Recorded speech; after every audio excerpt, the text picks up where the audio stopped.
মেঘ ভাঙা বৃষ্টি, তারপরে হরপাবান, আর তাতেই বিপর্যস্ত উত্তরাখণ্ডের উত্তরকাশী। কয়েক মিনিটের মধ্যে ভেসে গিয়েছে ধারালি গ্রামের একাংশ, হারশিলে ভেসে গিয়েছে সেনা ক্যাম্প। শেষ পাওয়া খবর অনুযায়ী প্রাকৃতিক দুর্যোগের জেরে মৃত্যু হয়েছে কমপক্ষে 5 জনের, নিখোঁজ 100 জনেরও বেশি। এখনো পর্যন্ত 150 জনকে উদ্ধার করা হয়েছে।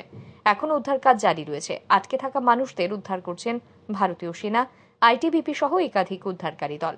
এই অবস্থায় ঘটনাস্থল পরিদর্শনে বেরিয়েছেন রাজ্যের মুখ্যমন্ত্রী পুষ্কর সিং ধামি। জানা যাচ্ছে, গতকালই মুখ্যমন্ত্রী ধামির সঙ্গে ফোনে কথা হয় প্রধানমন্ত্রী নরেন্দ্র মোদী, স্বরাষ্ট্রমন্ত্রী অমিত শাহের। তারপরই ঘটনাস্থলে এনডিআরএফের 4টি উদ্ধারকারী দল পাঠানো হয়। আজ সকাল থেকে ধারালি, হারশিলে গিয়ে ঘটনাস্থল পরিদর্শন করেন। সেই সঙ্গে হতাহতদের পরিবারের সঙ্গেও তার কথা হয়। অন্যদিকে আর্মি ক্যাম্পে যারা ভেসে গিয়েছিলেন সেই সমস্ত সেনা জওয়ানদেরও উদ্ধার করা হচ্ছে। আহত জওয়ানদের সঙ্গে দেখা করে এসেছেন ধামি। ব্যুরো রিপোর্ট, আর ই নিউজ।